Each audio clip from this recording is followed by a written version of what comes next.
Hey guys, this is Mark Osegueda from Death Angel. Hey, this is Chuck Billy from Testament. Hey, this is Jeff Waters from the Canadian heavy metal thrash band Annihilator, and you are watching the one and only Stormbringer.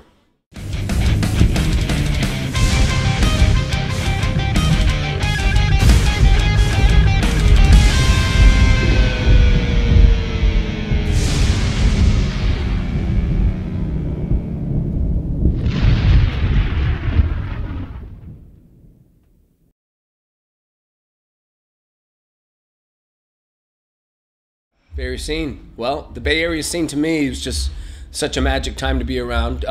You know, it's still carrying on, but the 80s Bay Area scene was a magic time to be around, a magic time to be alive, and I feel very blessed to have been a part of it. Well, today or in the past? I mean, the Bay Area in the past is definitely different than what it is today, and I think a lot of the big differences is that when we were first starting, there were so many clubs and so many venues to play at, where now, you know, there's just a handful. Well, we're the Canadian band on the bill, which is great because we get to play in the middle of two legendary Bay Area bands, of course. We've got Death Angel and we've got Testament. So it's pretty cool to be the, I guess they're the bread and we're the meat. I have no idea how to describe that. We're a one big metal thrash sandwich. You know, especially from when we grew up in a thrash metal scene, that was just beginning, you know. Before that thrash scene took off, there was a lot of more, it was a punk rock scene. I remember when before I got in the band and stuff, there were San Francisco, we'd go see punk rock shows, and it was either punk rock or glam metal. And I think once thrash metal started the rise, especially with all the bands, the Testament and Forbiddens and Exodus and, you know, Violence, all the bands that were coming up, I think we scared all the glam metal bands right out of the Bay Area down to LA. Living in Ottawa, Canada, as a kid and then a teenager, when the Bay Area scene came up, there was only really tape trading, cassette trading to find out about these bands.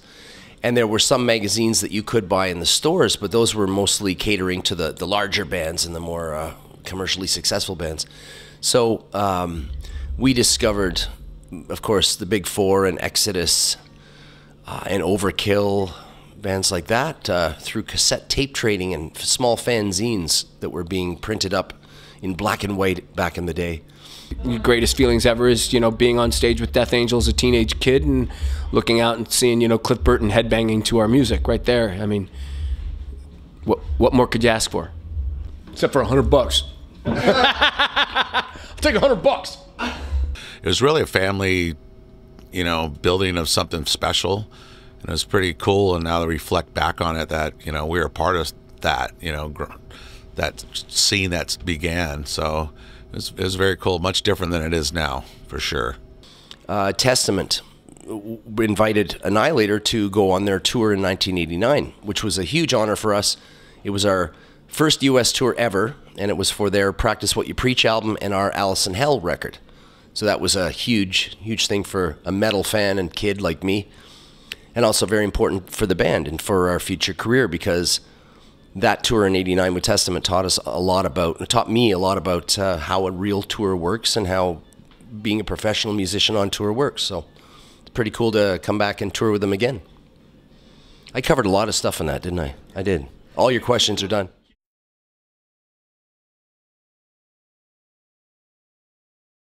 It was just, you know, of course I'm not good with actual dates, but as far as years, 30 years ago today, not today, 30 years ago, The Ultraviolence was released, our debut record, and to me that's still as many things as we've achieved and how many more things we still want to achieve. Just releasing our debut record is, to me, one of my proudest moments of my life, in and outside of music. We're just hit 30 years on the legacy. You know, it's hard to believe that it's been 30 years, but, you know, this music business and industry's a tough business.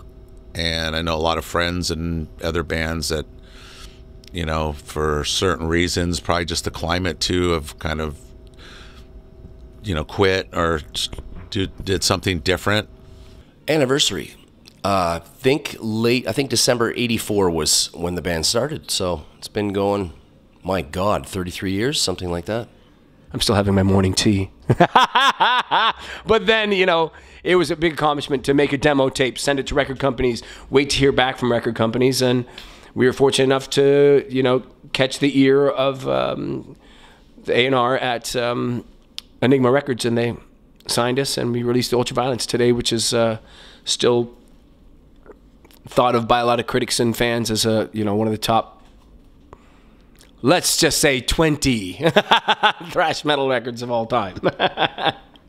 You know, it's great that we're still here 30-something years later, but I see the full circle, especially of fans, you know, from our fans that started with us, coming to our shows, bringing their children, even coming around bringing their grandchildren.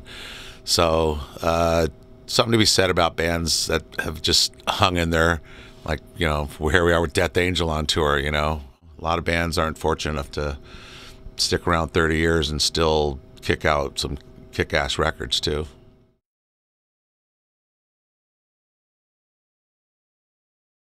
Well, because of where we grew up in the San Francisco Bay Area, growing up where we did, at the time when we did, and say 70s and 80s, there wasn't a Bay Area hockey team, so it wasn't necessarily a large thing. Now we have the San Jose Sharks, so it's gotten a lot bigger in the Bay Area. But at the time we grew up, it was, you know, the 1970s Oakland Raiders were my team. So if I had to pick between the two, I'd say football. But I don't really follow football as much as I used to when I was a teenager, before music came into my life, basically.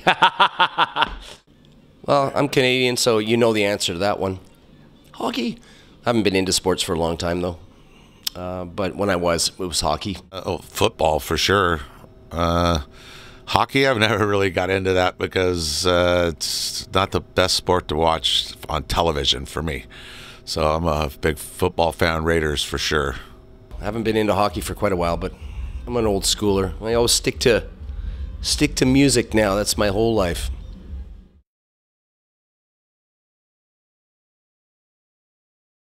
Cliff Burton, to me, is just I can't say enough amazing things about the guy. A visionary. You know, he very few artists that play bass or any instrument at this late in the game can change the course of the river, where Cliff Burton changed the course of the river. You know, and he was a true original from the way he dressed and the way he spoke. And the way he spoke through his instrument, and just a very honest, in-your-face, great guy. Cliff, probably one of the badass bass players on the planet. I first seen Cliff, he actually played my senior year in high school at our high school, his band Trauma. So that was my first introduction to seeing him perform, and I was just blown away, especially all the foot pedals he had and his style and the head banging. It's just one of a kind. You haven't seen anything like that. Innovator, genius, sorely missed, and it would have been fantastic to see what he would have done if he'd continued with Metallica, and even in the music business if he'd left Metallica at some point. And I always was very supportive of Death Angel, and you still, you know, I still, you know, get a grin from ear to ear when I see old photos of Cliff on stage wearing the Death Angel shirt. I mean, again, what more could you ask for? You know, except $100.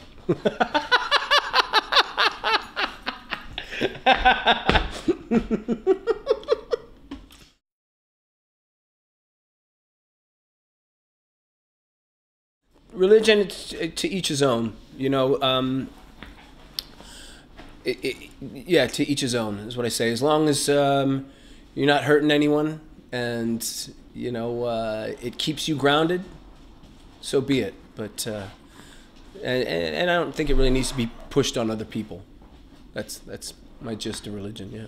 Well, there is, and I mean, I was born and raised Catholic and brought up going through catechism and stuff like that, and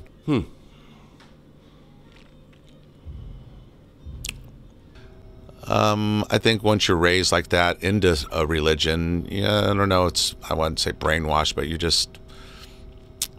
I think everybody has something that you believe in, and I think now in my life, going through life and beating cancer and stuff like that.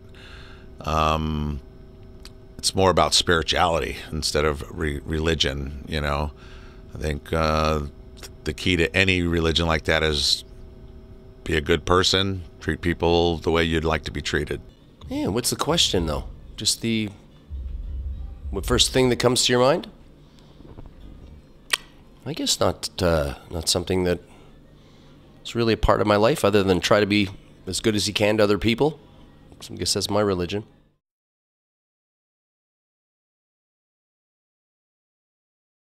Thrash of the Titans, that's incredible. I mean, that to me, if I was asked, because thrash metal took a huge blow in the 90s, if, you know, it was almost on its deathbed, especially in the States. And, you know, it's had such a big resurgence in the last, Jesus, 15 years at least.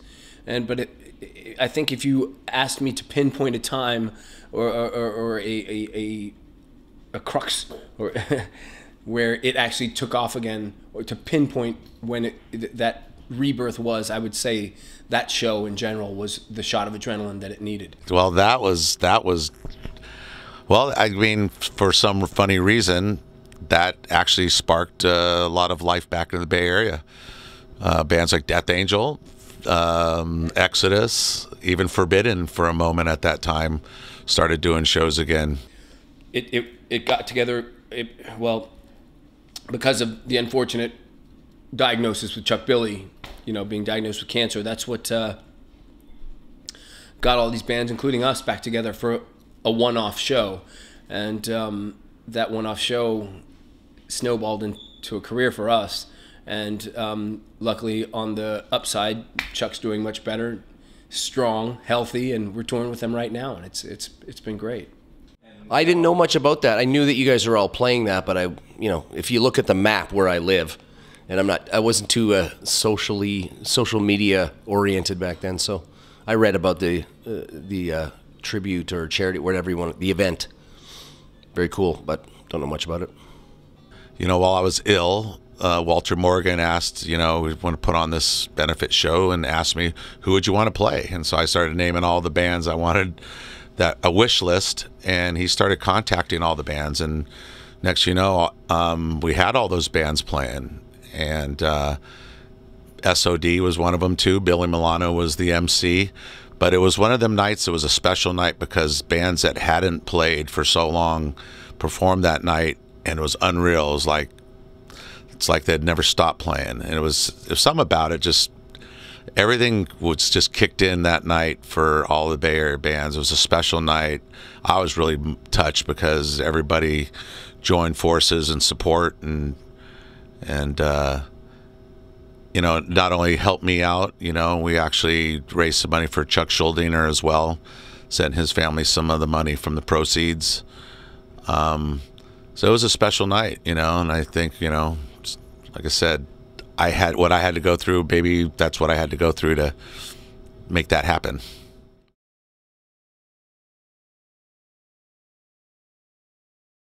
Family to me is everything. Yeah, everything. There's people say the best thing there is. My favorite thing in the world is music. The only thing that is better than music to me is family. Yeah. Family's it's everything. You know, family's #1 thing you think about. You know, I have 4 brothers. Probably not the closest of brothers. We have a strange relationship as a family. But when we do get together, it's always a special time, you know, especially I think more toward the holidays. And I think as you get a little older in life, it's means a lot more for sure. What the fuck? Metal family, personal family, they're all important. Everything's important. Family of, yeah, even our little family we get going on the bus. Even the touring family's pretty important and good. I don't know. This family's important. You know, we know that.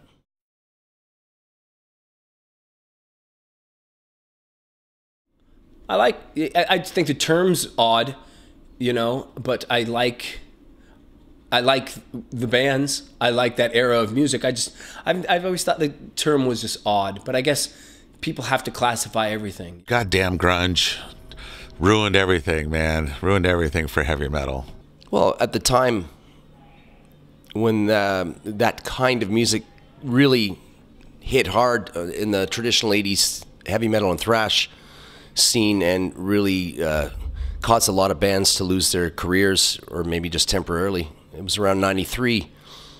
And the time, the music that was going on after 1992, 93, I just didn't like it. I was angry because it impacted the music that I loved and the whole business of the music that I love. But now, if you look at it in 2017, so many good bands were actually produced and made from that time. And we wish some of those types of bands at that quality and that level would come back now. You know, and I just thought, I thought, you know, the bands were spectacular. You know, I still listen to a lot of the you know, grunge bands from that time period. But I always thought the name didn't suit the music, because the music's so varied and so soulful to me. You know, it really gave us some of the greatest vocalists and songwriters of all time, if you ask me. You know. But you know, I enjoyed all the Alice in Chains and Pearl Jams and bands. It was just a weird time, but you know, ruined it for heavy metal. Yeah, at the time it sucked for me personally, but you look back, there was some very good musicians and bands then.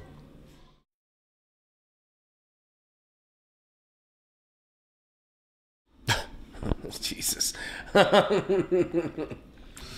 I don't really get real political, and because, you know, I think anybody who is in charge I've never agree with, and the Trump thing, I think, to me is more of an embarrassment. Yeah, I'm not a fan. How about that? I'm just not a fan. Yeah. Yeah. Yeah. I'm not into politics. Neither one. Or both. You know, have you never seen presidents act and say things like he says? So, you know, hopefully we just get through it and move on.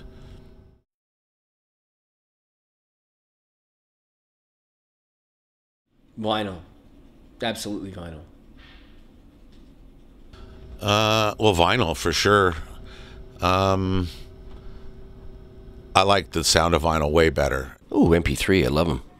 I guess what I liked about vinyl was that I don't collect vinyl anymore, but just big fan of the covers and an actual full record start to finish, not singles and downloading individual. On the other hand, I like that because if there's a band that I can audition and listen to online, and they've worked hard to make one or two good songs, and I just can't like the rest of the songs, at least I can get those two songs that I really like. So there's plus and minus for everything, and they're both great. So I enjoy the vinyl sound better. Like when I first started collecting some of the vinyl, and that's when I switched stereos and had a subwoofer and small little speakers play the record, and it sounded terrible. I was like, what's going on here? So I had to get rid of that stereo and go back to the old stereos and get the big speakers and the big stereo with the big knobs on it, and then the vinyl sounded normal.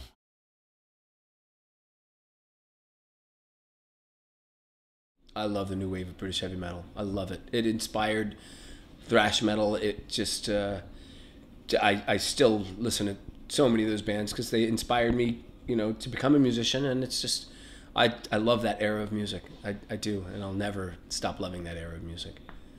Ah, man, that's I'm a big fan of that. I'm a Priest fan from day one. I used to play guitar. You know, that's what started me. I always wanted to be a guitar player, and Priest was the band that I copied. I sat there and played every record and cut school to just play Judas Priest. They were my one all-time favorites, and actually got to tour with them. So that was one of the highlights for me, meeting Rob Halford for sure. Damn. That's about 60% of my musical life and soul and blood, or whatever you want to call it. So.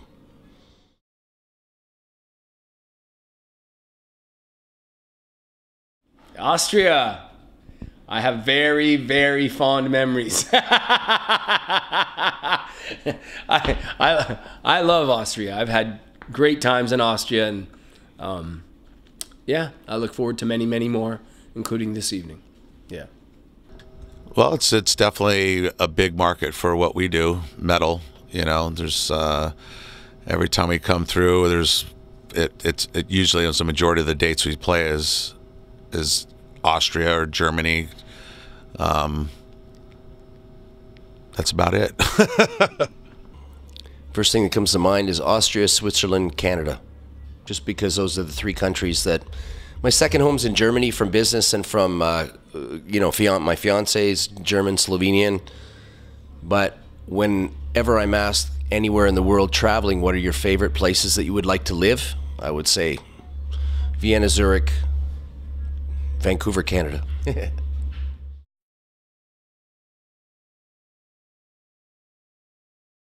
That's an oxymoron to me, because I think music's what keeps me young. Or at least a young outlook on life. But if you can make a go of it, I'd say, and you're fortunate enough to get to play music, do it for as long as your body lets you. You know. Yeah, I mean, aging in the music business. I mean, when you start out as a kid, you just think sex, drugs, rock and roll, and here we go, and you know, fame and fortune and all that good stuff is what you think. It's probably the best way you could ever get old if you're playing music that you really truly love and you're doing it for the right reasons. I got to travel the world, but I really didn't get to see it because there's just too much going on, too much partying. And to where now I think we've learned that it's about the show, and people pay good money to come see you play, and you got to be on your A game. So we take it much more serious. I think that's the biggest thing we've learned, you know, aging, being a touring band. You're getting older, you need to make some money to live when you get older, but as long as you're doing it because you love it 100%, all the power to anybody at any age that's doing this. The best music in the world.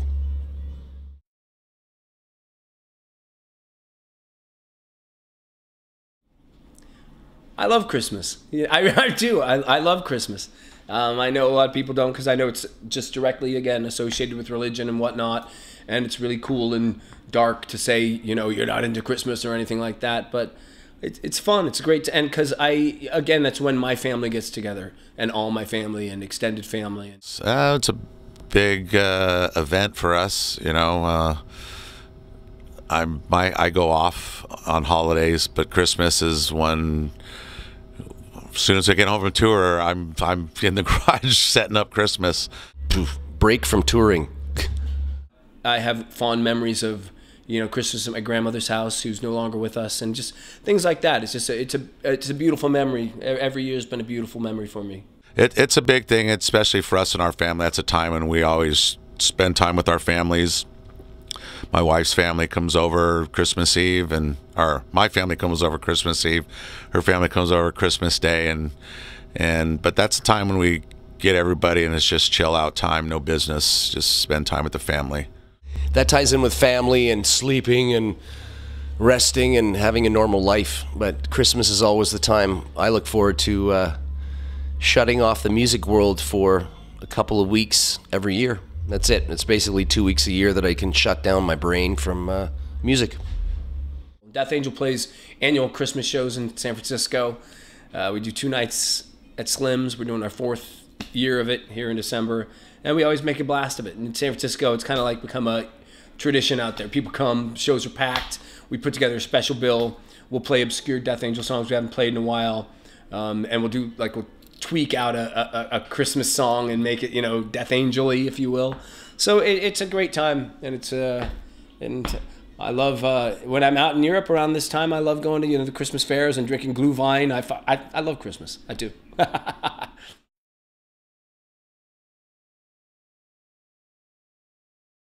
Well, I don't drink coffee, so I'm a tea drinker.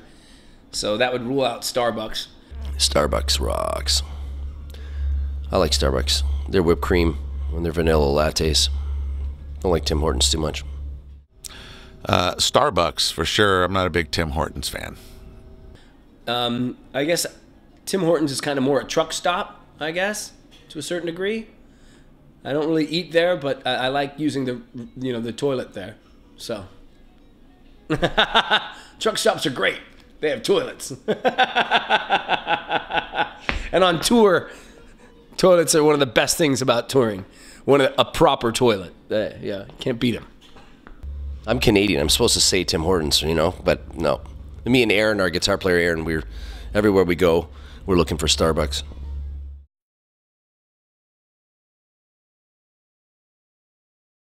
Come on, Storebringer's always been very supportive of us, and we want, you know, anything from magazines to anyone that supports metal and keeps it going. To me, is part of the community that helped, you know, that grew up with us, and I want, you know, it to last as long as we possibly can, because I want to turn music on to a younger generation that keeps this genre alive. Stormbringer, who is that? I don't know who that is. Well, I don't know. I mean, there's so much publications now. I get lost in all of it, you know. I don't know. What can I say? There's nothing I can say. Like, anybody who's promoting or doing anything positive, promoting the kind of music that we're doing, and just heavy metal and thrash metal, all these different genres, it's amazing to see new fanzines, magazines, radio shows come up, but it's also amazing when you see the same that have been around for a long time that keep supporting all the different bands in the genre. So all the power to everybody that's helping.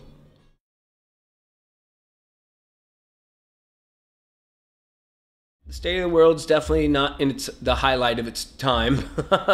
It's newsworthy, I guess, but to me it's in an awful state, and it's in a very divisive era right now, and that's something, you know, I always speak up against, and I like to, you know, use music as my platform to do it, and on stage, that's one thing I think music and metal unifies people beyond color, beyond borders, beyond anything like that, because metal's just, it's such a powerful type of music that you can get your frustrations out on.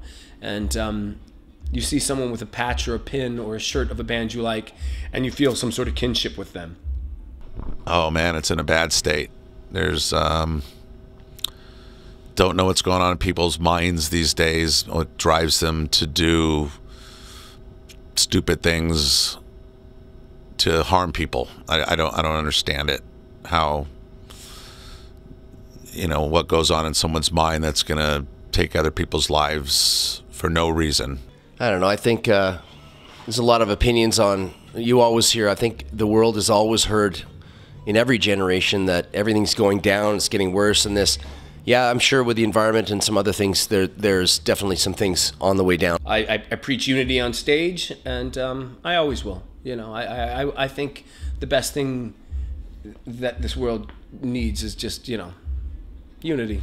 So right now, it's sorely lacking that. So I think it's a sad time right now. But unfortunately, in these awful times, history's proven awful times are always great times for extreme music. So there you have it. I think the world's doing pretty well. There's always a lot of things that need to be fixed and worked on, but I think there's a lot more good people in the world than there are bad people. So I wish we were back in the 70s, peace and love, man, 60s, you know, but it's a crazy world we live in, but, you know, you can't stop living. Got to keep on, just go day to day, and when it's all said and done, you know, when your time comes, it's your time, no matter what happens, how you go out, you know, how you spend on the world. But it's a crazy world we live in.